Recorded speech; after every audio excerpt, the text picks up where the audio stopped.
The frigid Montana winter of 1887 showed no mercy as Faith Holloway struggled to open her swollen eyes, the bitter cold having nearly claimed her life during the night. Her husband Thomas had left her there to die, abandoning her on the unforgiving prairie after stealing their life savings and the wedding band from her finger. Faith's breath came in shallow, painful gasps as consciousness returned. Snow had blanketed her body, providing a deceptive blanket that concealed the danger of her situation.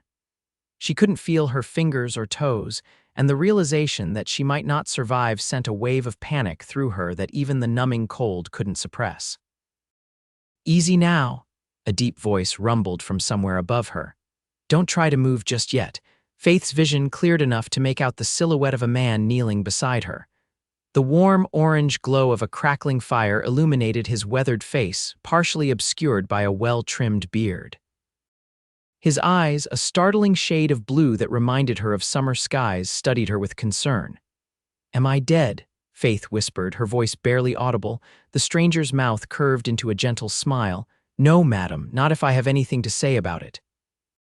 He adjusted the thick buffalo hide that she now realized was covering her. "Name's Yates Sullivan.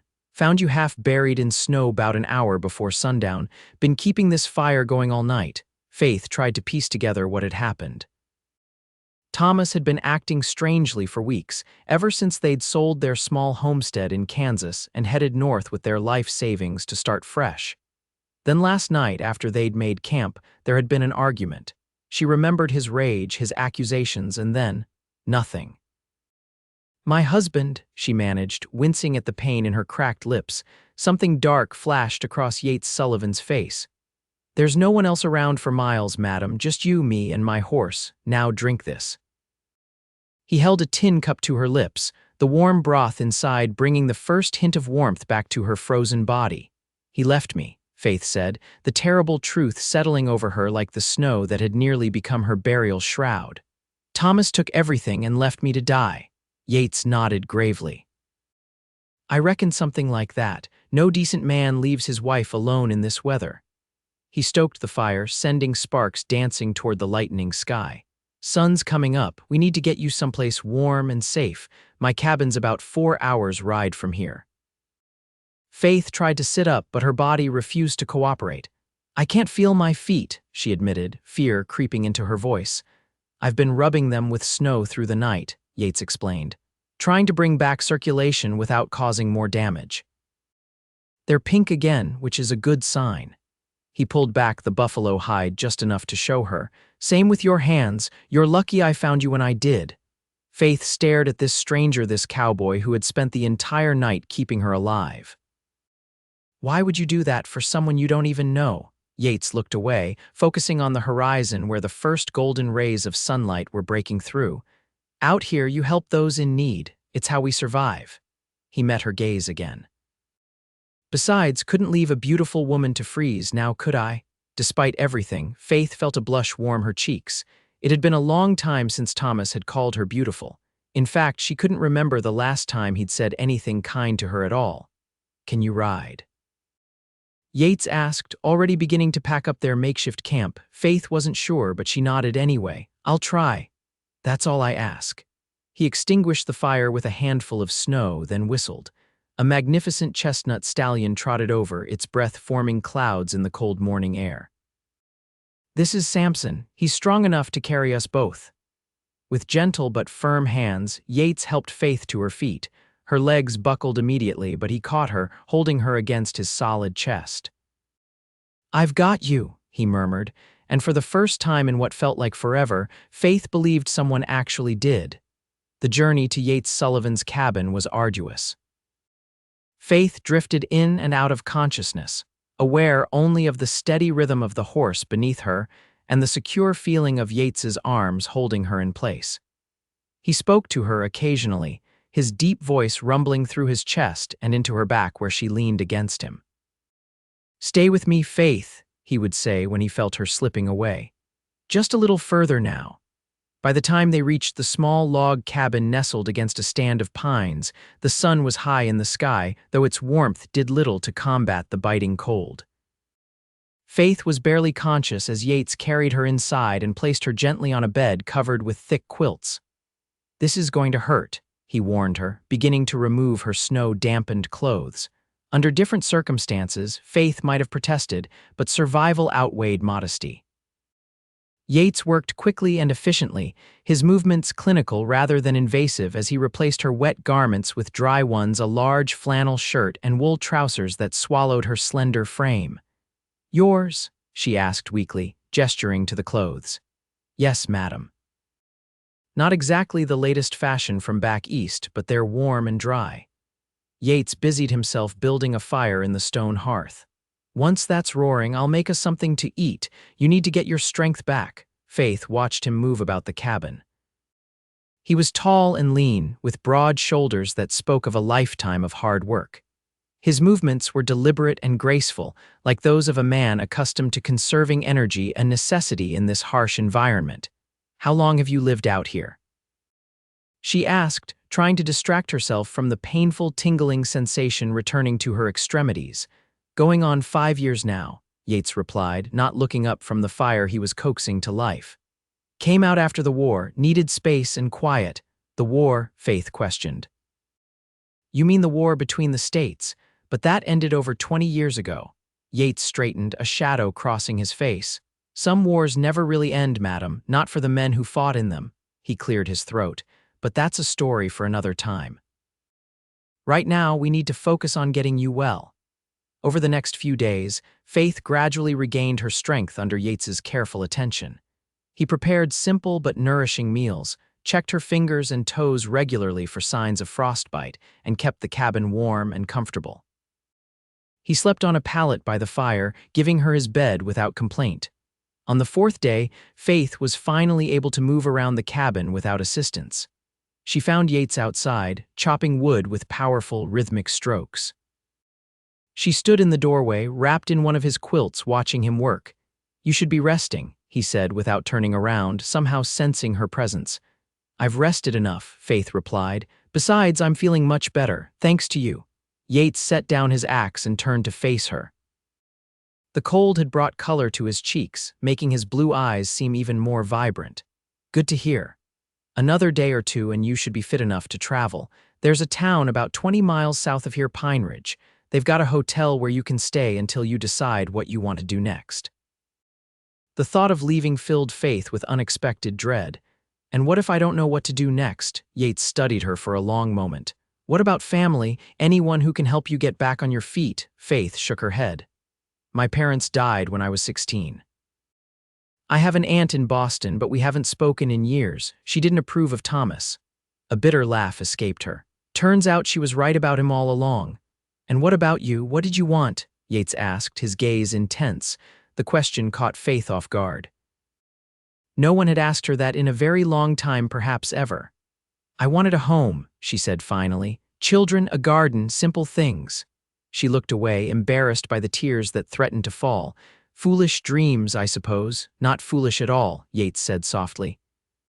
He hesitated, then added, "Come on, it's too cold for you to be standing out here. I've got some coffee brewing inside." That evening, as they sat before the fire sipping coffee, Faith gathered her courage to ask about something that had been bothering her. "Yates, why do you live out here all alone? A man like you could surely find work on any ranch or even start one of your own." He was quiet for so long that Faith thought he might not answer. When he finally spoke, his voice was low and measured. "After the war, I couldn't stand being around people much. Too many memories, too much noise in my head." He stared into the flames. "Out here, it's quiet. I can hear myself think." "It must get lonely," Faith ventured. "Sometimes," he admitted, "but I've got Samson and the mountains.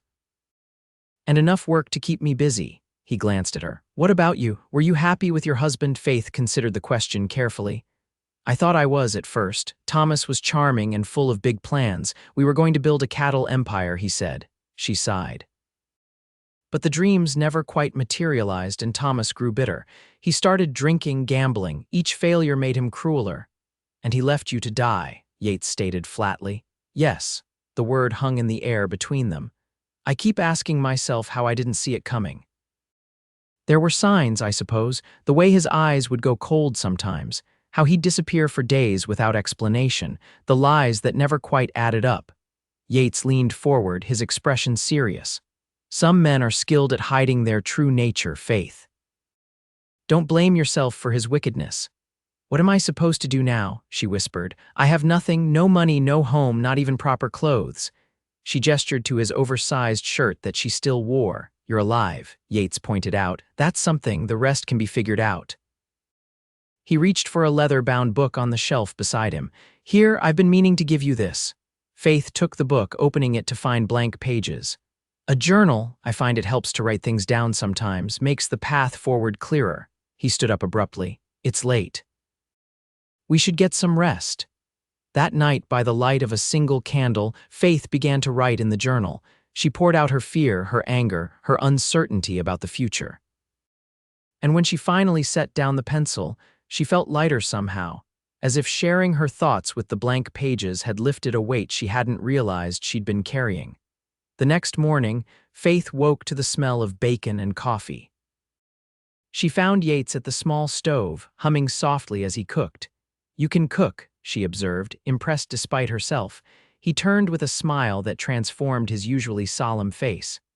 A man living alone either learns to cook or starves. I chose the former. Faith moved to help him, taking plates from the shelf. Well, I can cook too. I should be doing my share while I'm here. You're still recovering, Yates protested. I'm much better now, Faith insisted. Please let me be useful. I hate feeling like a burden. Yates's expression softened. You're not a burden, Faith, but if you want to help, I won't stop you. They fell into an easy routine over the next few days. Faith took over most of the cooking, finding comfort in the familiar task. Yates continued his daily chores, chopping wood, caring for Samson, checking his trap lines, and making repairs to the cabin. In the evenings, they sat by the fire, talking or sometimes just enjoying the comfortable silence between them. A week after her arrival, Faith was hanging freshly washed clothes to dry near the fire when Yates returned from checking his traps. He stomped the snow from his boots and hung his coat by the door, his expression grim. What's wrong? Faith asked, immediately sensing his tension. Tracks, he said tersely. About 2 miles east, a single rider circling back several times like he's looking for something. His eyes met hers, or someone. Faith's heart began to pound. Thomas, she whispered. Can't say for certain, Yates replied. But whoever it is, they're being careful not to be seen. That suggests they're not just passing through. Fear coiled in Faith's stomach. What if it is him? What if he's come back to finish what he started? Yates's jaw tightened. Then he'll have to go through me first. He moved to a trunk in the corner and pulled out a Winchester rifle, checking it methodically. But it might be nothing, might just be another trapper encroaching on my territory. Faith wasn't convinced, and from Yates's expression, neither was he. That night she found it difficult to sleep, straining to hear any unusual sounds above the wind's constant moan. Sometime after midnight, she gave up and moved to sit by the fire, which Yates had banked for the night. She hadn't been there long when Yates appeared from his pallet, instantly alert. Couldn't sleep? He asked, his voice a low rumble in the dimly lit cabin. Faith shook her head. I keep thinking about those tracks you found. Yates nodded, adding a log to the embers and stoking them back to life. I understand. Fear's a hard companion to shake. It's not just fear, Faith admitted. It's everything. A month ago, I thought I knew what my life was going to be. Now I don't even know who I am anymore. Yates settled beside her, his shoulder just barely touching hers. You're Faith Holloway. A woman strong enough to survive being left for dead in one of the worst winters Montana's seen in years. That's who you are. His words warmed her more than the fire. And who are you, Yates Sullivan? Really? He was quiet for a long moment, staring into the flames. I was a captain in the Union Army, fought at Antietam, Fredericksburg, Gettysburg, saw things no man should ever have to see. His voice grew distant. After the war, I tried going home to Pennsylvania, but everything felt wrong, so I kept moving west, looking for something I couldn't name. Did you find it? Faith asked softly. A small smile touched his lips. Some days I think I have, other days not so much. He glanced at her. But this life suits me better than any other I've tried. Faith studied his profile, illuminated by the dancing firelight. In the short time she'd known him, Yates Sullivan had shown her more kindness and respect than Thomas had in years of marriage. The realization stirred something in her that she quickly tried to suppress. She was still a married woman, legally if not in her heart. "You should try to get some rest," Yates said, breaking the moment. "Tomorrow I'll ride out and see if I can figure out who's been prowling around." "Be careful," Faith urged, suddenly afraid for him. His eyes met hers, something unspoken passing between them. "Always am." The next morning, Faith watched anxiously as Yates prepared to leave. He secured his rifle in its scabbard and checked his pistol before tucking it into his holster. "I should be back by sundown," he told her. "Keep the door barred while I'm gone." "There's a loaded shotgun under the bed if you need it." Faith nodded, trying to appear braver than she felt. "I'll be fine, just come back safely." Yates hesitated, then reached out to touch her cheek briefly. "Count on it." After he rode away, Faith busied herself with chores, trying to keep her mind off the potential danger. She baked bread, mended one of Yates's shirts that had a torn sleeve, and reorganized his meager supply of canned goods. As the afternoon wore on, she found herself frequently glancing out the window, watching for his return. The sun was beginning to set when Faith heard hoofbeats approaching. Relief flooded through her, but it was short-lived. As she peered out the window, her blood turned to ice. The rider wasn't Yates, it was Thomas. Faith grabbed the shotgun from under the bed, her hands trembling as she checked that it was loaded just as Yates had shown her. She positioned herself beside the window, out of sight but able to see the yard. Thomas dismounted, looking much the same as when she'd last seen him, handsome in a sharp, predatory way, with his dark hair slicked back and his expensive coat unbuttoned despite the cold. He swayed slightly as he approached the cabin, suggesting he'd been drinking. "Faith." He called out, his voice carrying that familiar false charm. "I know you're in there, darling. Come out and talk to your husband." Faith remained silent, her heart hammering in her chest. "I made a mistake, Faith," Thomas continued. "I was angry drunk. I never meant to leave you out there." He moved closer to the door. "I've been looking everywhere for you. Please, just open the door so we can talk." Faith's mind raced. Thomas was an accomplished liar, she knew that now, but what if he really had regretted his actions? What if he had been searching for her all this time? No. She rejected the thought as soon as it formed. He had taken her wedding ring, their money, everything. He had left her to die. There was no coming back from that. "Faith, don't make me break this door down." Thomas's voice hardened, the false sweetness evaporating. "You're my wife. You belong with me." Faith raised the shotgun, pointing it at the door. "Go away, Thomas," she called out, proud that her voice didn't waver. "I don't want to see you." There was a moment of silence, then a low chuckle that sent chills down her spine. "Playing hard to get, darling, that's new." The door handle rattled as he tried it. "Who's been keeping you company out here, Faith? Some mountain man? Did you spread your legs for him to keep warm?" Rage replaced fear, giving Faith a clarity she hadn't felt in years. "Leave now, Thomas. I have a gun and I will use it." "You don't have the spine for it," he sneered. "You never did. That's why it was so easy to the sharp report of a rifle cut him off." Faith watched as Thomas dove for cover, drawing his own pistol. "That was a warning shot." Yates's voice rang out from somewhere to the left of the cabin. "The next one won't be." Thomas fired blindly in the direction of Yates's voice, the bullet splintering wood on a nearby tree. "Who the hell are you?" he shouted. "The man who found your wife half dead in the snow," Yates replied, his tone deadly calm. "The man who's giving you one chance to get back on that horse and ride away." Faith could see Thomas calculating his odds, his eyes darting around for any sign of Yates. "She's my wife," he called out. "This is between us, a family matter." "You gave up any claim to her when you left her to die," Yates responded, his voice closer now, though Faith still couldn't see him. "Now drop the gun and go, or I'll put a bullet in you where you stand." For a tense moment, Faith thought Thomas might actually listen. Then he raised his pistol again, firing twice toward the sound of Yates's voice. The next instant, a single shot rang out and Thomas crumpled to the ground, clutching his shoulder. Yates emerged from the trees, rifle aimed steadily at Thomas as he approached. "I warned you," he said simply. Thomas writhed on the ground, blood seeping between his fingers where he gripped his wounded shoulder. "You shot me," he gasped, incredulous. "Be thankful I didn't aim for your heart," Yates replied coldly. He kicked Thomas's fallen pistol away, then glanced toward the cabin. "Faith, it's safe to come out now." Faith unbarred the door with shaking hands and stepped outside, still clutching the shotgun.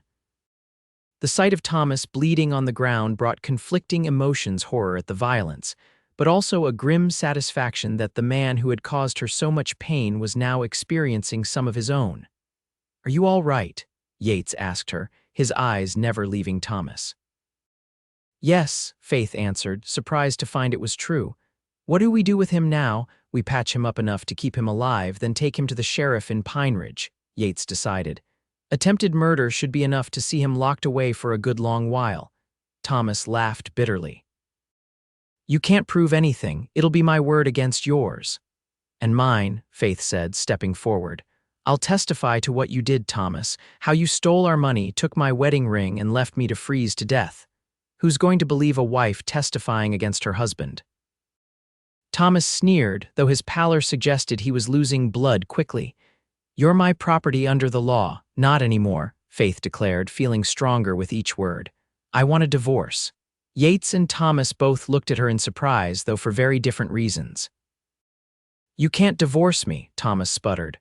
"On what grounds? Attempted murder seems like reasonable grounds to me," Yates commented dryly. He turned to Faith.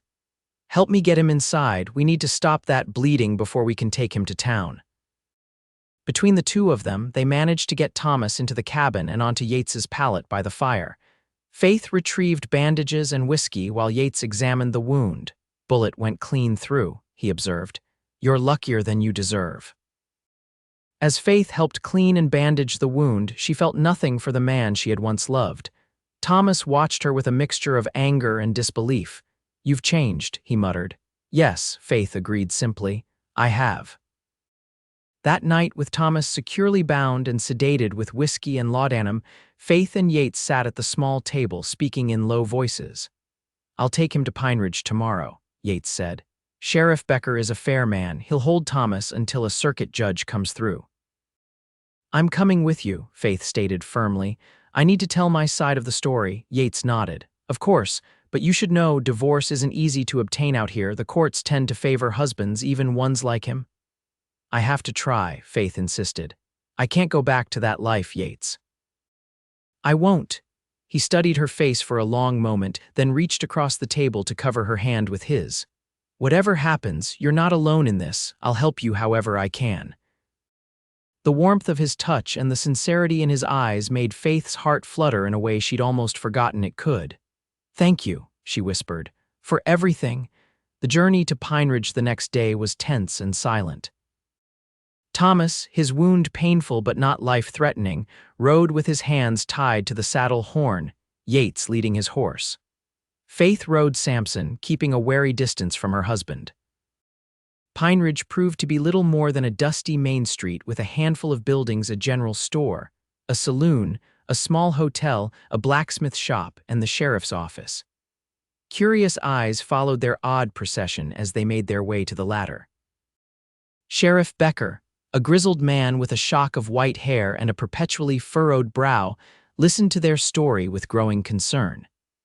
When Faith showed him the finger where her wedding ring had been still bearing the marks of near frostbite, his expression darkened further.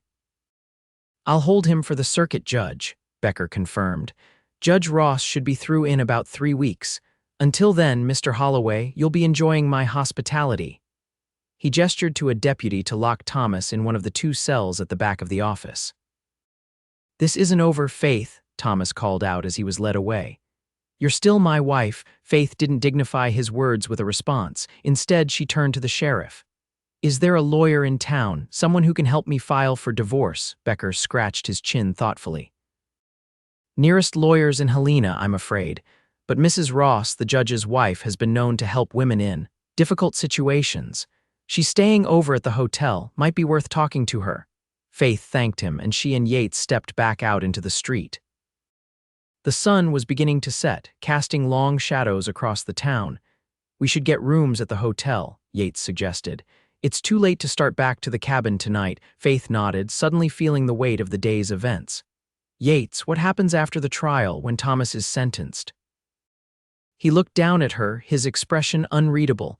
What do you want to happen, Faith? It was a question she'd been asking herself since they'd set out that morning. I don't know, she admitted. A week ago, I thought I'd die in the snow. Now I'm here trying to imagine a future I never planned for. You don't have to decide everything right now, Yates assured her. One step at a time. The Pine Ridge Hotel was modest but clean, with a small dining room on the first floor.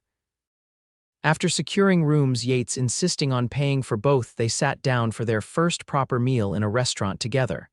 It feels strange, Faith commented, looking around at the other diners. Being around people again after the solitude of your cabin. Too loud. Yates asked, understanding in his eyes. A bit, she admitted, but also, nice in a way, reminds me that the world is still turning. Their meal was interrupted by the arrival of a distinguished-looking older woman who approached their table with purpose. You must be Mrs. Holloway, she said without preamble. I'm Abigail Ross. Sheriff Becker told me about your situation. Faith stood to greet her. Yes, I'm Faith Holloway. This is Yates Sullivan, the man who saved my life. Mrs. Ross nodded to Yates, then turned her attention back to Faith. I understand you're seeking a divorce. May I join you? Over dessert, Mrs. Ross explained the complicated process of obtaining a divorce in Montana Territory. The good news, she said, is that attempted murder is indeed grounds for divorce, especially with a witness. She nodded toward Yates. The bad news is that your husband will likely contest it, which means a lengthy legal battle. I don't have money for lawyers, Faith said, her heart sinking. My husband often appoints lawyers for those who can't afford them, Mrs. Ross assured her. And I happen to know that Helena's most capable divorce attorney, Margaret Whitmore, takes on cases for women in your situation pro bono. Pro bono? Faith asked, unfamiliar with the term. Without charge, Mrs. Ross explained. Miss Whitmore believes strongly that no woman should be trapped in a marriage to a violent man simply because she lacks funds. She patted Faith's hand. I'll write to her tonight. With luck, she'll be here when my husband arrives for court, after Mrs. Ross departed. Faith felt a renewed sense of hope. It might actually be possible, she said to Yates. I might really be free of him. You will be, Yates said with quiet confidence, one way or another. The following morning, after a night in separate rooms that felt strangely lonely after their time together in the cabin, Faith and Yates prepared to return. They had just finished breakfast when Sheriff Becker entered the hotel dining room, his expression grim. Mr. Sullivan, Mrs. Holloway, he greeted them. I'm afraid I have some news. Your husband escaped during the night. Faith's blood ran cold. How? Picked the lock somehow, Becker explained, clearly embarrassed. Deputy Jenkins was asleep at his desk. By the time I arrived this morning, Holloway was long gone. Stole a horse from the livery stable, too. Did he say anything? Leave any message? Yates asked, his hand instinctively moving to his sidearm. Becker shook his head. Nothing, but I'd wager he's not done causing trouble. You two should be careful. Faith and Yates exchanged worried glances. Thomas was out there somewhere, wounded, angry, and now a fugitive with nothing to lose. We shouldn't go back to the cabin, Faith said softly. It's the first place he'll look. You're right, Yates agreed, but we can't stay here either. He knows we came to Pine Ridge. He thought for a moment. I have a friend about 40 miles north of here, Finn MacGregor. He runs a small ranch. We could stay there until the circuit judge arrives. The sheriff nodded his approval. I'll send word when we catch Holloway or when Judge Ross arrives. In the meantime, watch your backs. A desperate man is a dangerous one. They left Pine Ridge within the hour, taking a roundabout route to throw off any pursuit. Faith rode behind Yates on Samson, her arms wrapped around his waist for balance. Despite the circumstances, she found comfort in his solid presence, in the steady rhythm of his breathing and the warmth of his body against the chill air. They rode in companionable silence for most of the morning, stopping only briefly to rest and water Samson. It was during one of these breaks, as they shared jerky and hard biscuits beside a small stream, that Faith finally voiced the question that had been nagging at her. Yates, what will you do after all this is over? Will you go back to your cabin and your solitary life? He looked up at her, his blue eyes thoughtful. I don't know, he admitted. For a long time that life was all I wanted, all I thought I deserved. He paused, selecting his words carefully. But these past weeks, having you there, it's reminded me of things I'd forgotten. What things? Faith asked, her heart quickening. That there's more to life than just surviving, he said softly. That maybe there's still room for connection. The way he looked at her then made Faith's breath catch. There was longing in his eyes, carefully restrained but unmistakable. And she realized with sudden clarity that she felt it too, this growing bond between them that went beyond gratitude or circumstance. But she was still married, still legally bound to a man who had tried to kill her. And Yates, honorable as he was, would never act on his feelings while that remained true. The realization both frustrated and endeared him to her even more. We should keep moving, Yates said, breaking the moment. Still have a ways to go before nightfall. They reached Finn MacGregor's ranch as the sun was setting. It was a modest, spread a sturdy log house, a barn, a corral with about a dozen horses, and several outbuildings. Smoke curled invitingly from the chimney as they approached. Finn himself came out to greet them, a bear of a man with flaming red hair and a beard to match. He enveloped Yates in a crushing hug before turning curious eyes to Faith. "So you finally found yourself a woman, did you?" he boomed, his Scottish accent thick despite years in America. "It's not like that, Finn," Yates corrected quickly, though Faith noticed a flush creeping up his neck. "Faith needs help. Her husband tried to kill her, and now he's after us both." Finn's jovial expression sobered immediately. "Then you've come to the right place, lass. No one will harm you here." Over a hearty dinner of venison stew and fresh bread, they explained the full situation to Finn and his wife Moira, a petite woman whose gentle demeanor belied a fierce intelligence. "You'll stay here until the judge arrives," Moira declared in a tone that brooked no argument. "Both of you. We have plenty of room, and Finn could use the help with spring calving coming up." "I don't want to put you in danger," Faith protested. "If Thomas tracks us here, let him try," Finn said grimly, patting the rifle that hung over the fireplace. "This land has seen worse than the likes of him." Later that night, settled into a comfortable bedroom, her first private space since Thomas had abandoned her, Faith found sleep elusive. The events of the past weeks swirled in her mind, along with anxieties about the future and increasingly undeniable feelings for the man who had saved her life. A soft knock at her door roused her from her thoughts. She opened it to find Moira holding a steaming mug. "Thought you might need this," the older woman said kindly. "Chamomile with a touch of honey always helps me sleep when my mind won't quiet." Faith accepted the tea gratefully. "Thank you." "For everything." Moira sat at the foot of the bed while Faith sipped the soothing liquid. "You know," she said conversationally, "I've known Yates Sullivan for nearly 4 years now. In all that time, I've never seen him look at anyone the way he looks at you." Faith felt her cheeks warm. "I'm still married," she reminded Moira and herself. "For now," Moira acknowledged, "but marriages end in more ways than one, and new beginnings are possible even when you least expect them." She stood, patting Faith's hand. "Just something to consider while you're waiting for the law to catch up with your heart."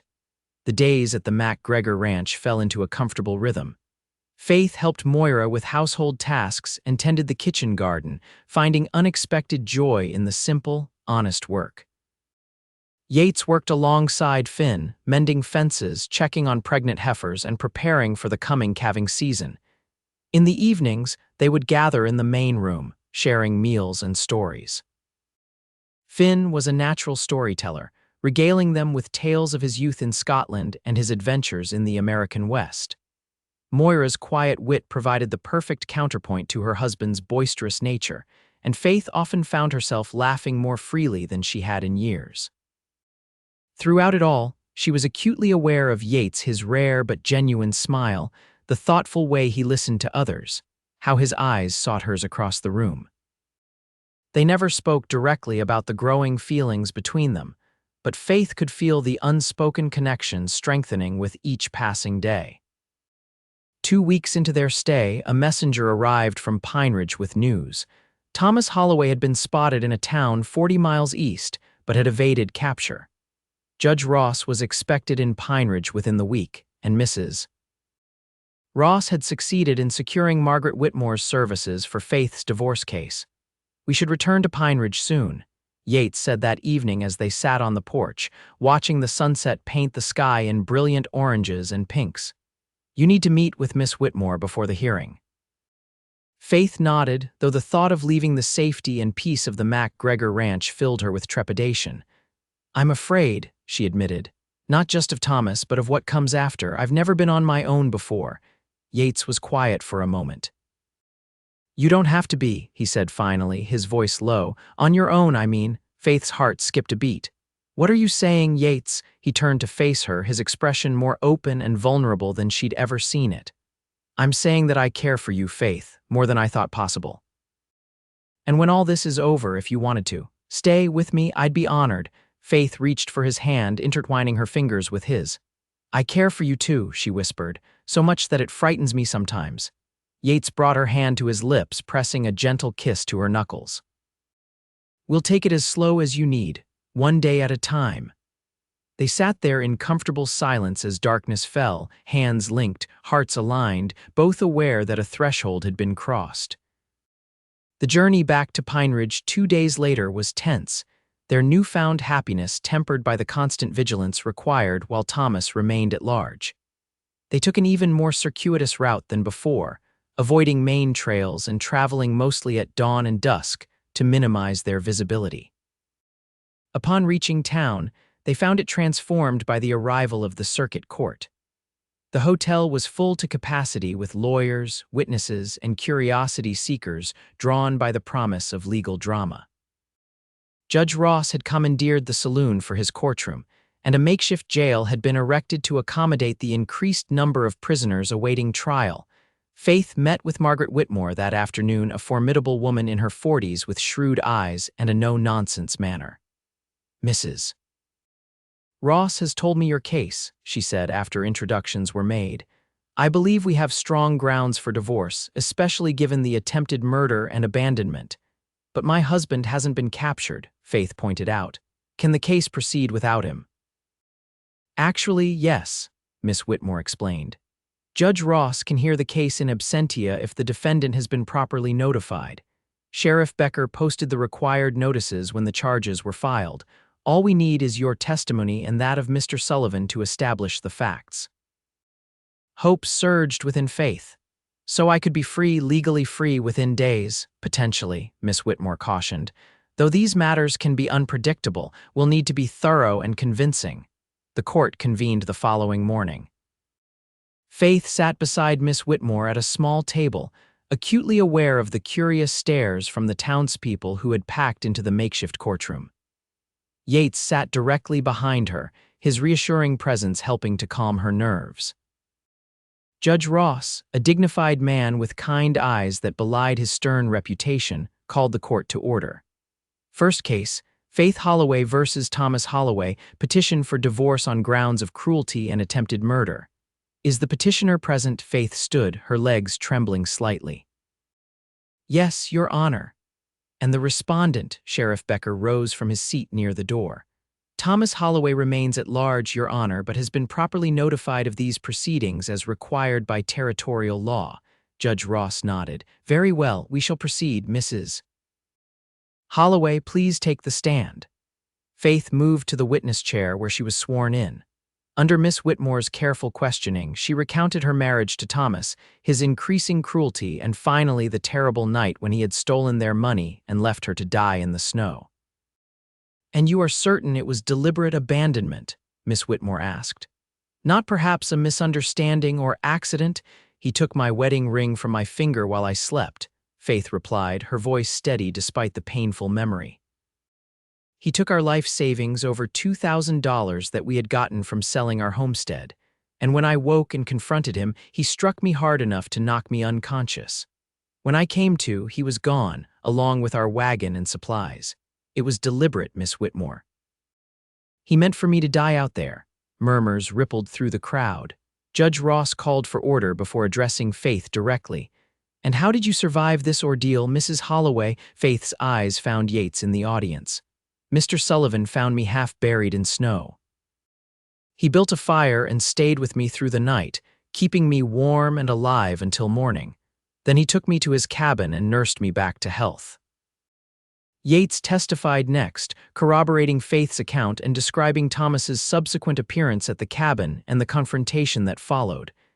"And did Mr. Holloway admit to abandoning his wife?" Judge Ross asked. "Not in those exact words," Yates replied. "But he made no denial when I accused him of it, and his actions tracking her down, threatening her speak to his guilt." The testimony continued for another hour, with Sheriff Becker adding his account of Thomas's jailbreak and subsequent flight. Finally, Judge Ross called for closing statements.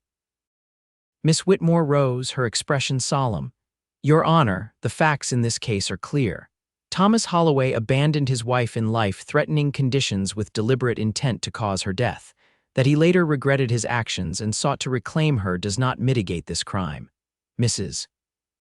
Holloway seeks not vengeance, but freedom from a man who has proven himself unworthy of the sacred trust of marriage. We ask the court to grant her petition for divorce and to allow her to reclaim her maiden name of Faith Andrews." Judge Ross deliberated for several minutes, reviewing his notes while the courtroom waited in tense silence. Finally, he looked up, his gaze finding Faith.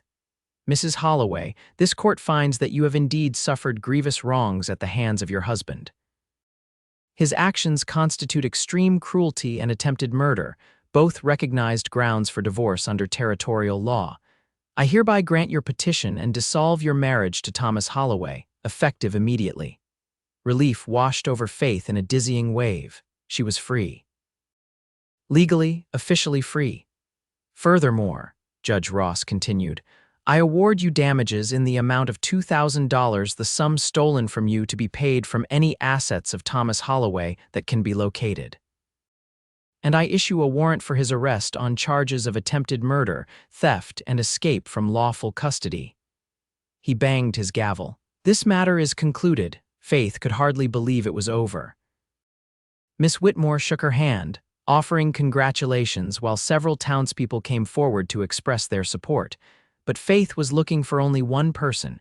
She found Yates waiting by the door, his expression a mixture of joy and uncertainty. "Congratulations," he said softly. "You're a free woman now."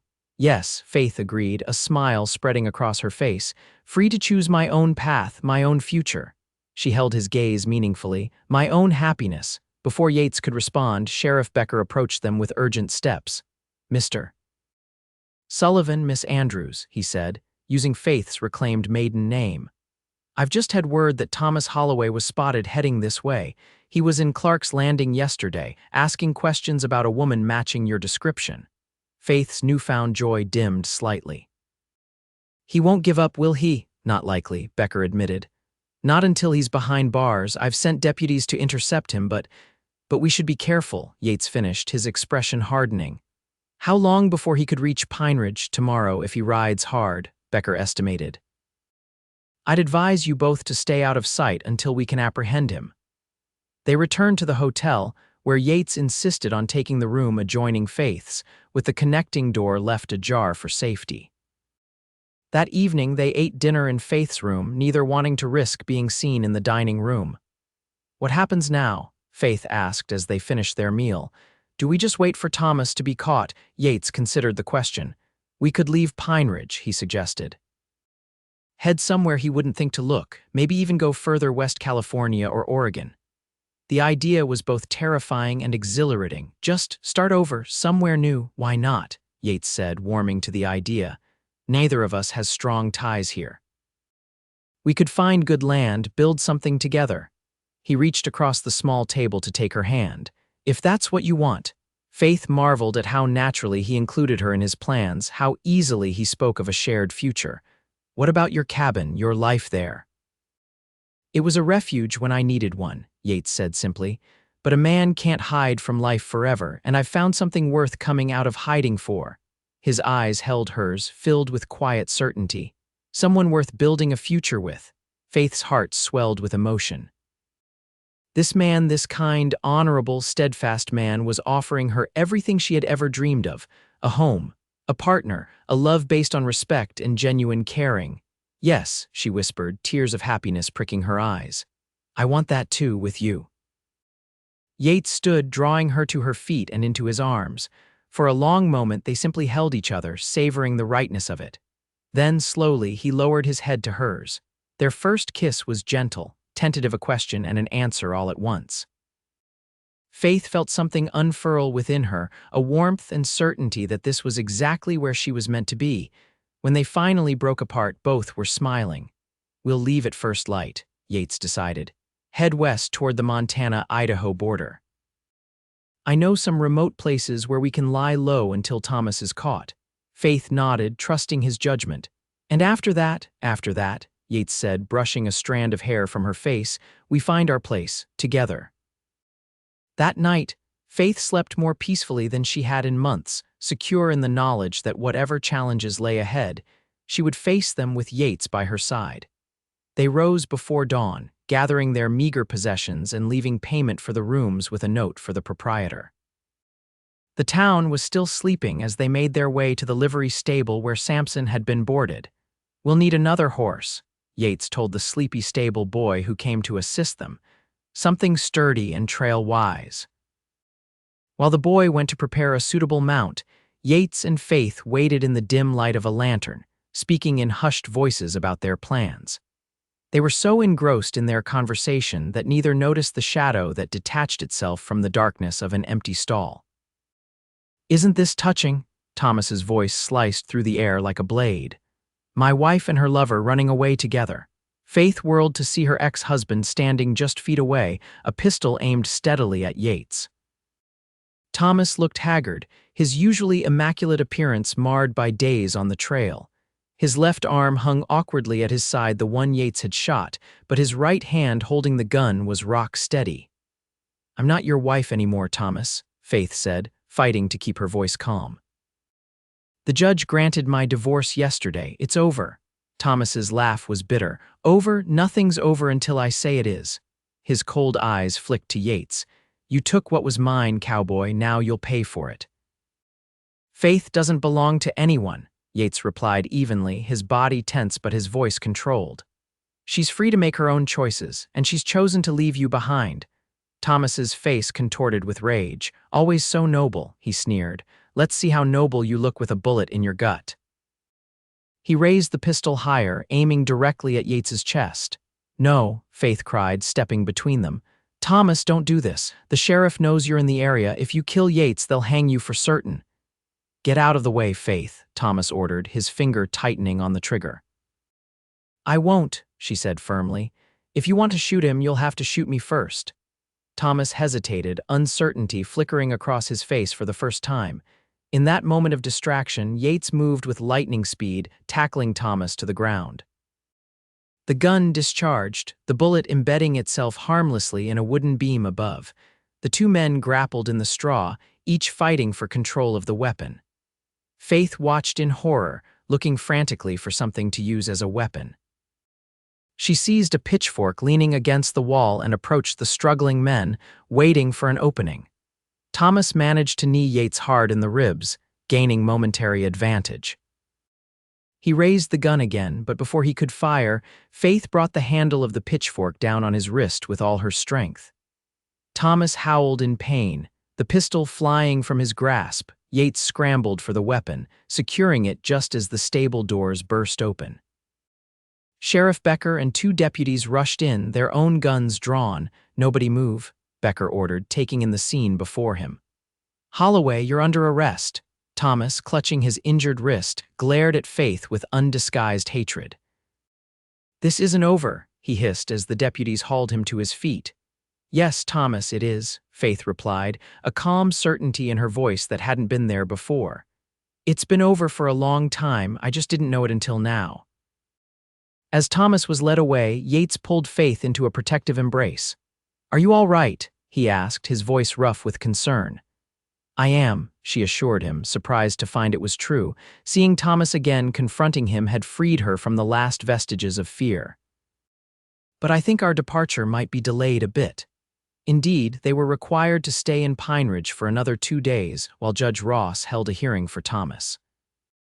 The evidence against him was overwhelming, and he was sentenced to 15 years in the territorial prison for attempted murder, theft, and escaping custody. "He'll be an old man by the time he gets out," Sheriff Becker told them after the sentencing. And the judge has ordered that he have no contact with you, Miss Andrews, during or after his sentence.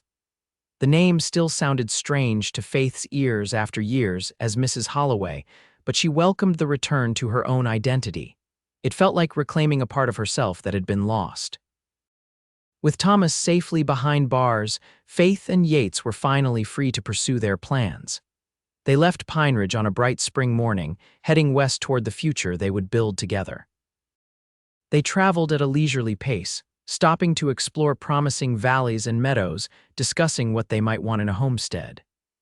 Faith found herself falling more deeply in love with Yates with each passing day, with his quiet strength, his consideration, the way his eyes crinkled when he smiled.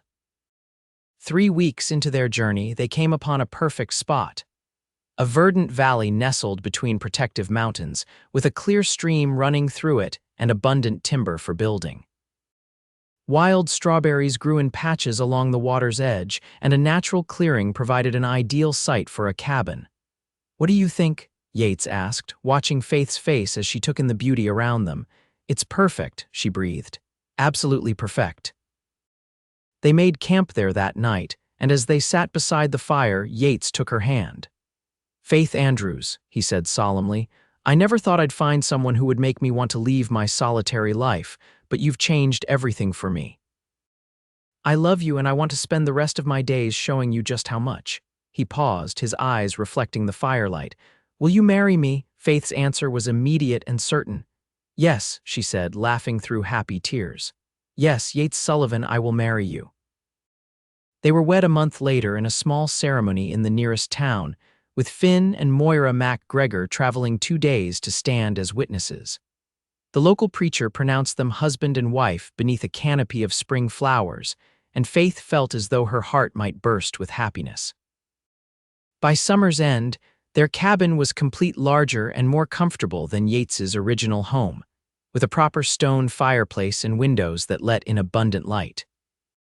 Faith planted a garden that thrived in the rich soil, and Yates began building a small herd of cattle, the foundation of their ranch. As autumn painted the surrounding mountains in brilliant hues of red and gold, Faith discovered she was expecting their first child. The news filled Yates with a joy he had never imagined possible. He would often place his hand on Faith's growing belly, marveling at the new life they had created together. "I never thought I'd have this," he confessed one evening as they sat on the porch watching the sunset. "A home, a family. A woman who loves me despite knowing all my broken parts." Faith leaned into his embrace. "We've both been given a second chance," she said softly, "and I intend to make the most of every moment of it." Their son was born the following spring, a healthy, robust boy with his father's blue eyes and his mother's determined spirit. They named him Samuel, after Yates's father, and his arrival completed their family in ways they had only dreamed of. As the years passed, their ranch prospered. They added a second story to the cabin to accommodate their growing family. Samuel was joined by twin sisters 2 years later, and another brother the year after that. Faith's garden expanded to include not just vegetables, but flowers that brought color and fragrance to their homestead. Occasionally, news would reach them of Thomas. He served his full sentence and upon release moved east to Chicago, never returning to Montana. Faith sometimes thought of him, but the memories no longer held power over her. She had built a new life, a joyful, loving life with the man who had once lit a fire and laid beside her till morning, saving not just her body but her heart as well. On the 10th anniversary of the night Yates found her in the snow, Faith presented him with a special gift, a journal bound in soft leather, containing the story of their life together thus far. On the first page she had written, "To my beloved Yates, who taught me that even in the coldest night warmth can be found. You are the fire that saved me, the light that guides me, and the love that sustains me. Forever yours, Faith." Yates, never a man of many words, simply held her close, his eyes saying everything his voice could not. And as they stood together on the porch of the home they had built, watching their children play in the yard below, Faith knew with absolute certainty that this was always where she was meant to be, in the arms of the cowboy who had lit a fire and laid beside her till morning, and every morning thereafter.